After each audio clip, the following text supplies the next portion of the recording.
Hi hello மக்களே, welcome back to Raja tech channel.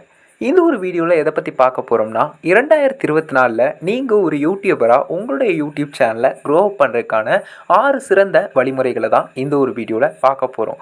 வீடியோக்குள்ளே போகிறதுக்கு முன்னாடி ரெண்டு முக்கியமான டிஸ்க்ளைமர். ஒன்று, ஏற்கனவே உங்களுக்கு அதிகமாக யூடியூப் சார்ந்தோ இல்லைனா வேறு ஏதாவது ஒரு ஒர்க் சார்ந்தோ பரிச்சயப்பட்ட வார்த்தைகள் இதில் அதிகம் இடம்பெற்றிருக்கும். இன்னொன்று என்ன அப்படின்னு கேட்டிங்கன்னா, இது எல்லாமே நான் சொல்கிறது கிடையாது, யூடியூப்னுடைய அஃபிஷியல் பிளாகில் மென்ஷன் பண்ணியிருக்கக்கூடிய விஷயங்களை உங்களுக்கு எக்ஸ்பிளைன் பண்ணியிருக்கேன். ஸோ அதற்கான லிங்க் வேணால் டிஸ்கிரிப்ஷனில் கொடுக்குறேன். ஃபஸ்ட்டாக நம்ம பார்க்கக்கூடியது focus first on the essential. அதாவது உங்களுடைய வியூவர்ஸ்க்கு எது தேவைப்படுது, எது அவசியமானது, எது முக்கியத்துவம் வாய்ந்ததாக அவங்க கருதுகிறாங்க, அதை நீங்கள் பார்த்தே ஆகணும். ஏன்னா அதுக்குத்தானே நம்ம வீடியோ பண்ணுறோம். ஸோ மக்கள் பார்க்கணும் அப்படின்னு நினச்சா அவங்களுக்கு எது தேவை, அவங்களுக்கு எது முக்கியத்துவம் வாய்ந்தது, அவங்களுக்கு எது அவசியமானது அப்படிங்கிறத தெரிஞ்சுக்கிறது ரொம்பவே முக்கியமான ஒன்று. ரெண்டாவதாக நம்ம பார்க்கக்கூடியது என்ன அப்படின்னு கேட்டிங்கன்னா, பிகம் கன்சிஸ்டன்ட். உங்களுக்கு வந்து ஒர்க் சார்ந்து இருக்கட்டும், எல்லாம் நீங்கள் ஆன்லைன் சார்ந்து ஒரு கண்டென்ட் பண்ணுறீங்க அப்படின்னு சொன்னாலும் சரி, அது நீங்கள் வந்து ரைட்டிங்கில் பண்ணாலும் சரி, வீடியோ கண்டென்ட் பண்ணாலும் சரி, what ever it is, consistency is main thing அப்படின்னு சொல்லலாம். இந்த ஒரு தாரக மந்திரத்தை பயன்படுத்தி எத்தனையோ கிரியேட்டர்ஸ் சக்ஸஸ்ஃபுல்லாக இருந்திருக்கிறத நம்ம பார்த்துருக்கோம். ஸோ அந்த சக்ஸஸ்ஃபுல்லான கிரியேட்டர்ஸ் மாதிரி நம்மளும் சக்ஸஸ்ஃபுல்லாக இருக்கணும் அப்படின்னு சொன்னால், சக்ஸஸ்ஃபுல்லாக இருக்கிறதுக்கு உண்டான மெயின் திங்கான அந்த ஒரு கன்சிஸ்டன்சியை நம்ம சக்ஸஸ்ஃபுல்லாக வந்து பார்த்தா ஃபாலோ. அங்கே என்ன கிணறு வெட்டிக்கிட்டு இருக்காங்க பேசியா? எத்தனை சக்ஸஸ்ஃபுல் ஃபஸ்ட்டு அதை பண்ணுங்கள், ஓகேவா?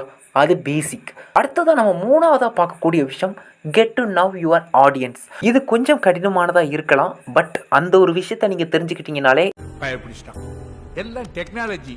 ஸோ அதுக்கு ஒரு சில அனலிட்டிக்ஸ் ஆப்ஷனும் உங்களுக்கு ஹெல்ப்ஃபுல்லாக இருக்கலாம். ஆடியன்ஸ் டேப் அனலிட்டிக்ஸ் டேப்பில் இருக்குது, யூடியூப் ஸ்டுடியோவில் போய் செக் பண்ணிக்கணும், ஓகேவா?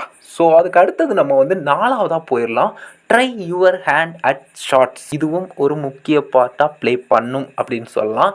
எதனாலன்னு கேட்டிங்கன்னா, ஷார்ட்ஸ் அங்கே இப்போ எல்லாமே அப்படிங்கிற மாதிரி எக்கச்சக்கமான ஆடியன்ஸ் வந்து இருக்காங்க.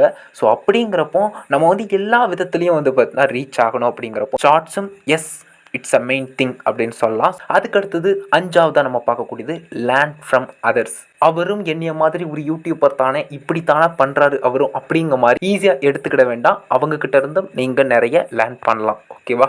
ஸோ அதே மாதிரி ஆறாவதாக பார்க்கக்கூடிய விஷயம் என்ன அப்படின்னு கேட்டிங்கன்னா, join in trending conversations. Trend எல்லா டாப்பிக்லேயும் இருக்குது. அந்த ட்ரெண்டுக்குள்ளே நீங்களும் ஒருத்தங்களாக மாறுங்க. அந்த ஒரு ட்ரெண்டுக்குள்ளே நீங்கள் வந்துட்டீங்க அப்படின்னு சொன்னால் டெஃபினட்டாக வந்து பார்த்தீங்கன்னா உங்களுடைய ரீச் அப்படிங்கிறது இன்னும் வந்து பார்த்தீங்கன்னா பல மடங்கு அதிகரிக்கிறதுக்கும் வாய்ப்புகள் அதிகமாக இருக்குது அப்படின்னு சொல்லலாம். ஸோ இந்த மாதிரி ஒரு 6 விஷயங்கள் யூடியூப் அஃபிஷியல் பிளாகில் கொடுத்துருந்ததை ஜஸ்ட் எக்ஸ்பிளைன் பண்ணலாம்னு நினச்சோம். ஸோ கண்டிப்பாக ஹெல்ப்ஃபுல்லாக இருந்து நினைக்கிறோம். வீடியோ பிடிச்சிருந்தது அப்படின்னா like and share and subscribe, முடிஞ்சால் கமெண்ட். தேங்க்யூ.